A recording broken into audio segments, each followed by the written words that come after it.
नमस्कार दुनिया हालचाल को स्वागत करुछि मु संजय। आसंतु नजर पकाइबा वर्तमान रो मुख्य खबर उपरे। विजिलेंस जेल रे मयूरभंज जिला बड़साही ब्लॉक रो कनिष्ठ जंत्री सुशील कुमार सिंह से जने ठिकादार मेंटल मोरम रास्ता निर्माण कार्य रे 32,000 टंका लांच ना बेले बारिपदा विजिलेंस टीम हाथ धरा पड़िचंती एवं तांको निकटरू लांच टंका जब्त करा जायछि।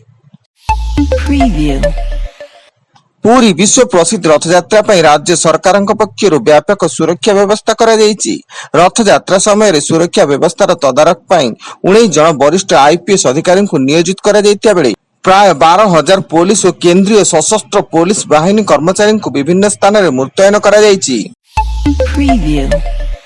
खोर्धा जिला जटनी थाना खुदुरपुर छक निकट युवकों दुर्बृत्तों छुरामाड़ एथिरे युवक मार्कंडी बलियार सिंह मृत्यु घटिया बेले पुलिस घटनास्थल पहुंची तदंत आरंभ करिछि। एहा सह ई घटना रे 3 जन को अटक रखी जेरा करिछि।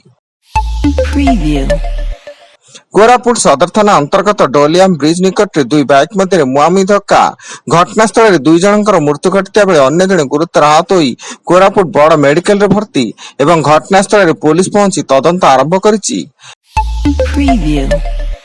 आसंता जुलाई 14 व 15 तारिख बेलू बंगोपसागर रे पुणी एक घूर्णिबलय सृष्टि होबार संभावना रही जहां 17 तारिख सुधा लघुचाप रूप नब। यार प्रभाव रे राज्य रे अधिकांश स्थान रे वर्षा होबार आशंका रही। सेहीपरि आज आसंता काली उत्तर ओडिशा रे स्वल्परू मध्यम धरणर वर्षा होई पारे। विजिलेंस जेल रे खोर्धा नातुणी थानार एसआई अक्षय कुमार सेठी से एक जमी जमा मामलार रफादफा लगी 5,000 टंका लांच नेउथिले। अभियोगकारी जनक एसआई विरोध रे विजिलेंस रे अभियोग करिया परे विजिलेंस ताकू गिरफ करिछि। गिरफ परे तांकर आय बहिर्भूत संपत्ति नै विभिन्न स्थान रे चढ़ाऊ जारी रहिछि। बालेश्वर जिला खैरा थाना तुरी गुड़िया बाजार निकट एटीएम रु टंका लूट कर एटीएम को रास्ता रे फिंगी देले दुर्बृत्त जहार दृश्य सीसीटीवी रे कैद होइता बेले खैरा थाना पुलिस घटनास्थल रे पहुंची तदंत आरंभ करिछि।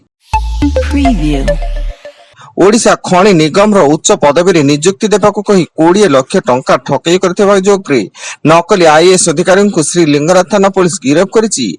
अभियुक्त जनक हेले कोलकाता रो हुगली अंचल रे रहउथिबा केन्द्रापड़ा रवि नारायण दास। राउरकेला शिल्पांचल थाना अंतर्गत रेमुणा एनएसी 12 नंबर वार्ड रे जड़े विवाहित युवकों झुलंता मृतदेह उद्धार। पारिवारिक कलह स्त्री पिलामानकु नै बाप घरे रहउता बेले युवक हेमंत परिडा निज सोइबा रूम रो फैन रे गामुछा लगाई झुली पड़िथिले। खबर पाई पुलिस शव उद्धार करबा सह तदंत जारी रखिछि।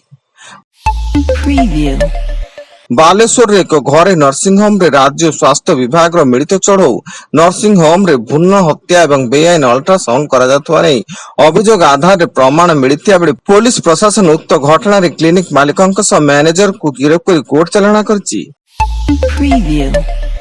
एवं पश्चिम बंग शंकरपुर निखोज 16 जन मत्स्यजीवी सूचना मिली।